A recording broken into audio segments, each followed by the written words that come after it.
YouTube, how's it going? The Goat House is back, and J.J. Watt is signing with the Arizona Cardinals. So a little bit of a surprise. We kind of knew they were a dark horse sleeper team, but we were kind of told that there was 3-4 teams that for sure had interest. They were in on J.J. Watt. Didn't land on any of those teams. Ends up with the Arizona Cardinals. So some big news here before actual free agency has even started. So I'm excited to cover this. Usually I don't cover, if it's one signing, but there's a lot I want to talk about here. Already talked about a bunch of this on Twitter, so I'm kind of going to recap everything I talked about there. So if you're not following our Twitter, you're missing out there. So check that out. Covering breaking news, breaking everything down, keeping you updated on everything there. So subscribe to the channel as well. We'll have free agency grades. So when free agency hits, rapid signings, and once there's like 10 or so, I dive into a video, grade all those, and then we go back, we hear about more signings, and I make another video. So they're coming out rapidly, so I'm excited about that. Please subscribe to the channel. Full NFL offseason content. Link in the comments description for anything that you need. Yeah, real quick, so J.J. Watt goes to the Cardinals. You see the details up there. 2 years, $31 million, so it's actually pretty pricey there. That's $15.5 million per year. The tough part about this is we don't know the exact contract details. Sometimes they don't come out right away.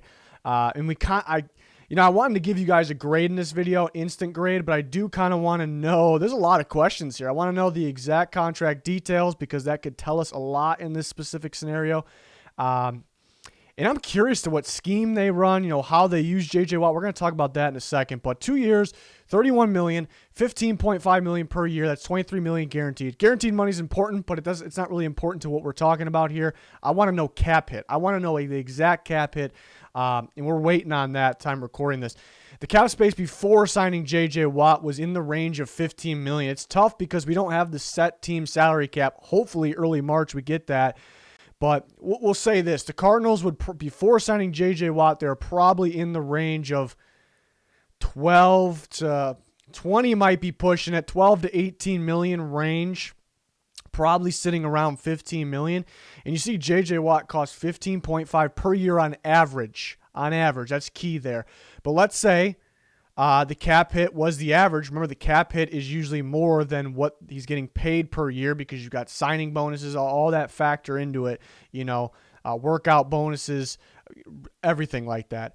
So it would be more than $15 million per year, and that would be tough. That's where I wouldn't really like the signing because Cardinals really couldn't do anything else if they did, so that's quite, but I'm confident it's not going to be split up evenly. They're either going to backload it, or I was starting to think about they could create a contract with void years on it. So it's a 2-year deal, but it will show extra years. Whatever they decide to do, 1 year, 2 year, 3 years extra. He's not technically under contract, so he can't be playing for the Cardinals, but that's where they pay some of the money, so the cap hit ends up being cheaper when he does play. So year one, for an example. So the bad news in that, if that is the case, we're still waiting on that news. It could be right now as I'm talking, we could be hearing that news, or it could be days, weeks from now. So, but yeah, the bad thing about that is you're going to be paying him when he's not playing for you, but you cleared some space to kind of make yourself a better team now. And I did put up here potential cuts and potential restructure options to clear more space, because we know they got to be pretty thin because they did pay him a lot of money. But again, I don't think they're going to be at zero. Maybe not even that close. They're going to be less than that 15 million, obviously, because it's somewhat of a cap hit.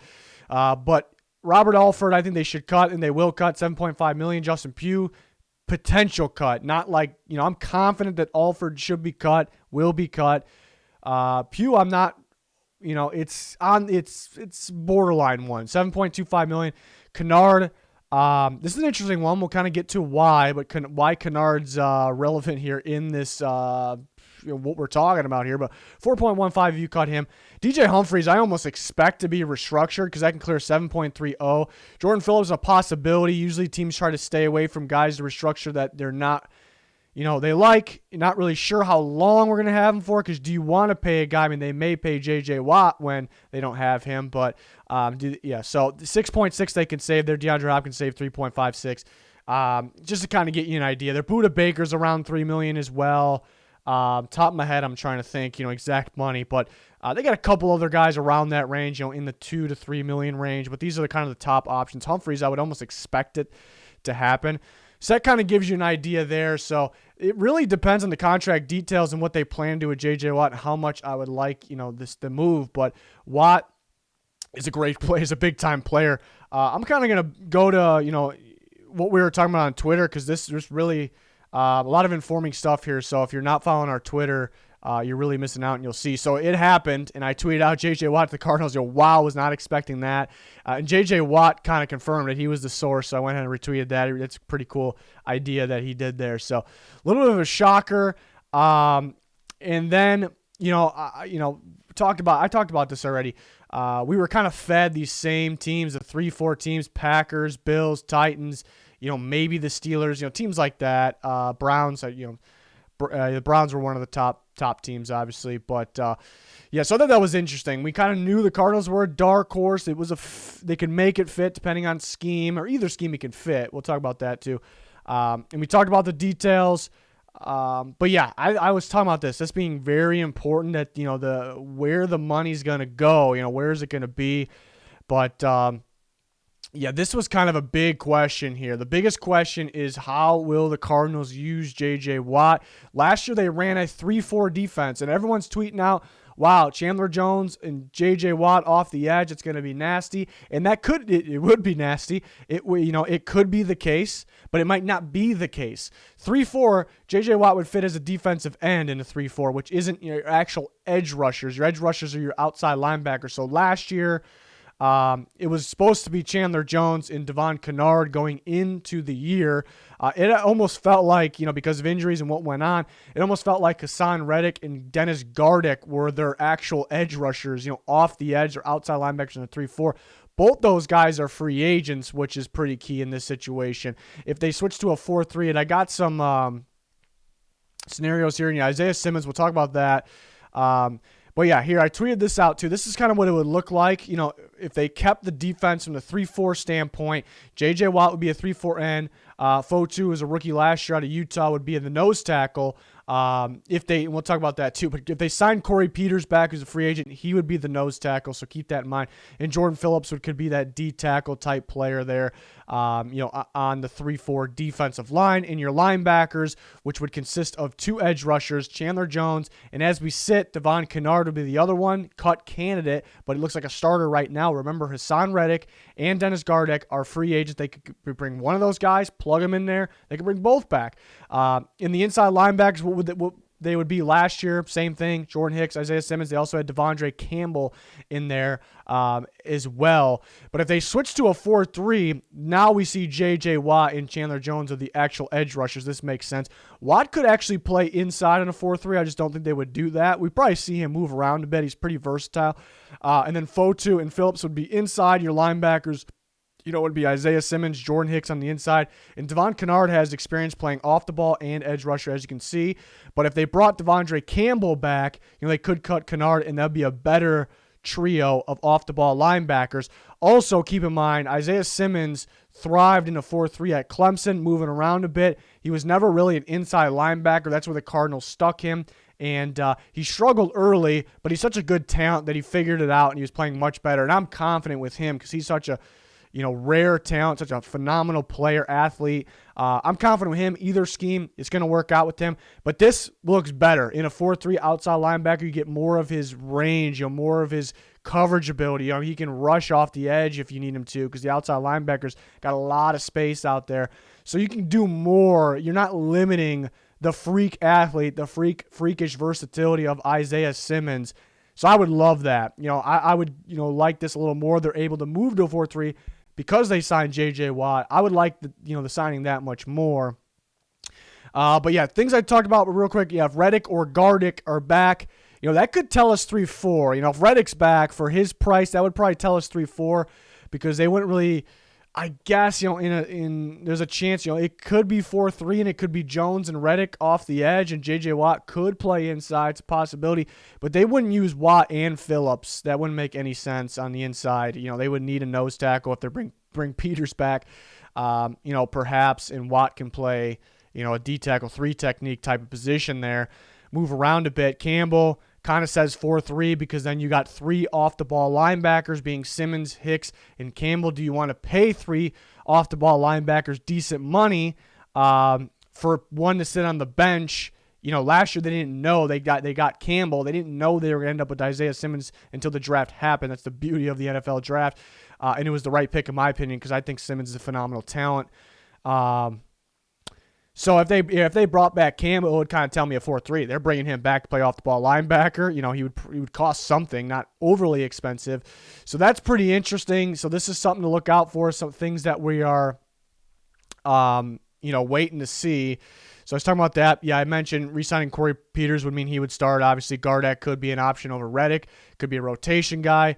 And I keep mentioning, contract details are so important, and I talked about some potential savings, but how it actually is laid out would be interesting. Here's a good point. Anybody watching, from the a Packers fan, a Bills fan, a Titans fan, anybody else, maybe the Steelers as well. I thought this was interesting. I feel strongly about this. Looking at what Watt got, this really has nothing to do with the Cardinals. I mean, he signed with the Cardinals; they chose the money. But this take really doesn't have much to do with the Cardinals. But looking at what he got, and these teams obviously weren't offering as much. But it would just say they paid him somewhere in that range. I think that would have been a bad thing. I wouldn't have liked it for these teams. If the Packers got J.J. Watt for over $10 million per year, kind of maybe getting close to this $15.5 million per year, they would have been pretty much done. Because they have negative cap space as it is. I'm sure they'll find ways to clear more. I'm sure they will. But then you got big free agents to re-sign. They're probably going to lose out. They're probably going to lose out on Lindsley. I feel confident they're going to lose out on him. Aaron Jones, they might lose out on too. So, as it is, that's without J.J. Watt. So you bring in J.J. Watt for that amount of money. Who else are you going to lose? You're not going to be able to sign some of these other guys as well. You're not going to be able to go in on a receiver, whatever it may be. Your offseason it won't be over, but you get my point. The Bills, the same thing. They have a little more flexibility than the Packers. They signed him. That means they probably would have cut Mario Addison, some other guys, around the defensive line, and maybe John Brown, but then you would have created holes, and you would have been able to make some moves, not a whole bunch. The Titans, they got some wiggle room like the Bills as well. They can make some cuts to clear some space, but since signing J.J. Watt probably means maybe one of Corey Davis, Jonnu Smith's back, one of them. Jayon Brown's probably not back. Clowney's probably not back. You'll live with that. Daquan Jones, guys like that. So they would have been really limited, and that would have been with their own guys. Would they have been able to dig deep in free agency? No, they would not have been able to. And the Steelers, I kind of knew wasn't happening, but they would have been even more of a bad situation if they got him. And it would have really, I don't know if it would have made sense in terms of a fit standpoint there anyways. So I almost think it's somewhat of a win. Of course, if these teams would have got him for a 1 year under $10 million, maybe well under $10 million, then it could have been a win. But I don't know if that was possible. And here I bring up, it makes sense for a team like the Cardinals, but it depends on the contract details, what I've been talking about. And it kind of made sense for the Browns because they had the money to do other things as well. At the same time, it did kind of limit them. I think they need a lot on defense. I like Myles Garrett, of course, Sheldon Richardson I like, Denzel Ward, and they got some other young guys, but they kind of need a lot of help on defense it's a very good team, but to be a Super Bowl championship team, they need to do more on defense, and it could take more than 1 year. And is J.J. Watt, is that a long-term, even semi-long-term option? So you could argue both ways. It could be a win for the Browns. And that was my original prediction.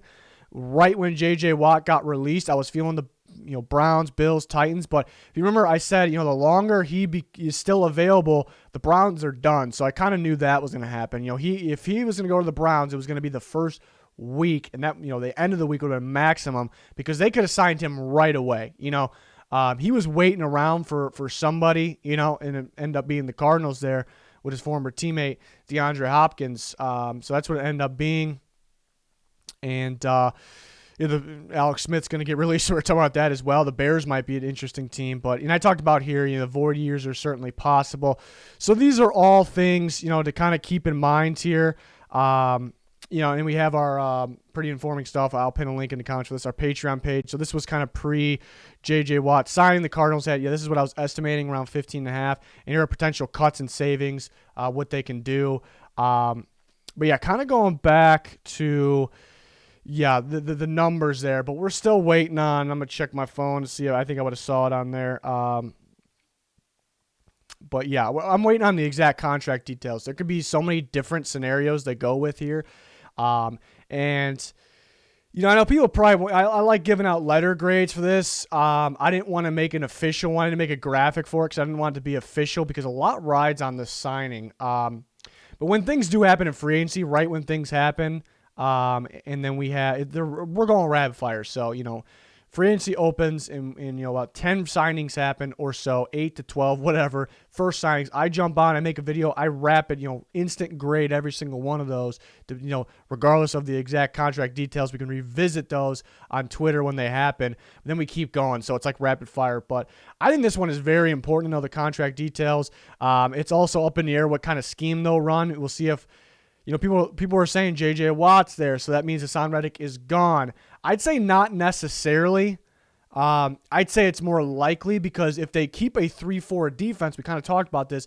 If they keep a 3-4 defense, J.J. Watt and Hassan Reddick are different positions. Hassan Reddick could play that 3-4 outside linebacker. J.J. Watt would play that 3-4 end. So they could potentially keep their scheme and have Hassan Reddick and Chandler Jones off the edge and J.J. Watt up front with a couple other solid guys as well.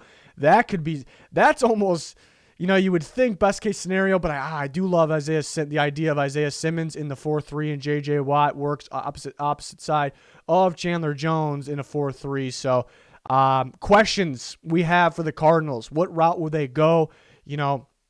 Like I talked about, if they bring certain guys back, it kind of tells us what scheme are they going to bring. Are they going to target a guy like Campbell or more of a true outside linebacker to play opposite Isaiah Simmons so they can run that 4-3, with Jordan Hicks, a phenomenal inside linebacker, so that works out with him. So we have a lot of questions here. It's very tough to grade this at this time. I could definitely revisit it on Twitter, but this is the ultimate. I don't really have too many like these. This is the ultimate where the contract details matter, because J.J. Watt's kind of a win-now signing and leaving space this year so you can make a win-now team. And I'm not talking about make the playoffs or be a good team. I'm talking about win now, do more than that. So it would be confusing if J.J. Watt took up most of their cap hit this year and they almost eliminate. They're not going to eliminate that full $15 million. So if that was the case and they drain most of that $15 million with a cap hit from year one from J.J. Watt, it'd be a head scratcher. I wouldn't like the signing. I'd probably grade it. That's a big range for me. I would probably grade it. A C would probably be best case. If that's the case and they're limited to what they can do this year because of the signing, I don't think that'll be the case though. I think they'll leave room. They could backload it into year 2, or they can create void years like we talked about. I'm not a fan of void years, but there's ways where I can be. There's just so much in play here. Basically, I like the idea of this signing. I will like this signing unless they screwed themselves for year one. They took their cap hit, their available cap space down because of the cap hit in year one of J.J. Watt, so they're limited this year. They could make these moves though. Let's just say they drain the $15 million, almost all of it. They're not going to drain all of it. Almost all of it. I mean, they could go more of it, but and then they cut Alford at 7.5, Pugh 7.25. But you're creating needs here for 2 of these. Not so much. They can clear some space there without creating big needs. I think maybe Pugh. If they cut him and they restructured, that does free up some space. And then what are you at? Let's see. I'm trying to do it in my head. 14, 15 million. If they cut all these guys, 19 million, and then it was at around 26, 27 million. Maybe they don't cut all these guys, so 20 to 26 million range is free, even with the signing of J.J. Watt, even with him being, a big cap hit this year. So there's ways around it, Overall, I like the idea of it. Instant grade, I'd probably, it's going to be in that B plus range, B range. This is the ultimate. It rides on the contract details and what the plan is. We don't even know what their scheme is at this point. We don't even know what their scheme's going to be. We have an idea. What they're going to do. We can make our predictions all we want. It's going to be interesting. It'll tell us, if they want to, I don't think they're going to tag Reddick. We'll see if they do that. I'm thinking that tells us 3-4. If they, target Campbell, bring him back, it's going to tell us, once they make that, even if it's somebody outside of the team, a free agent. Once they make that move, it's kind of going to tell us, okay, they got another off the ball linebacker. They're playing a 4-3. They got another, edge rusher that fits an outside linebacker position in a scheme that, with the outside linebackers, edge rushers. That tells us 3-4. J.J. Watt's going to play on the DN. So another signing would tell us a lot. So I'm excited about that. We'll have you covered on Twitter. I'm constantly talking about things like this. I'll update you. I'm always coming up with more thoughts. I'm always go deeper in it and, what this means, what it could mean, what the numbers could look like, when it comes out. So I'll always be, we're talking about everything, but specifically this deal and my thoughts on it. So you're going to want to follow our Twitter at GoDawsNFL. There's a link pinned in the comments for other things that are pretty useful.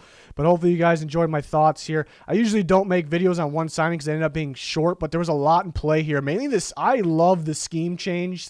Just the thought of a team changing schemes and how defense, that's probably one of my favorite things. I don't know why, but how different, different scenarios, how they can look. I love that stuff. So, that made the video interesting. I thought I just want to get my thoughts out there and point you guys in the direction of the Twitter where the key thoughts happen right away. So follow that, subscribe to the channel, smash the like button, turn notifications on. A lot of content is on the way. Some big things going to happen. So join us. Thank you for watching. Goodbye.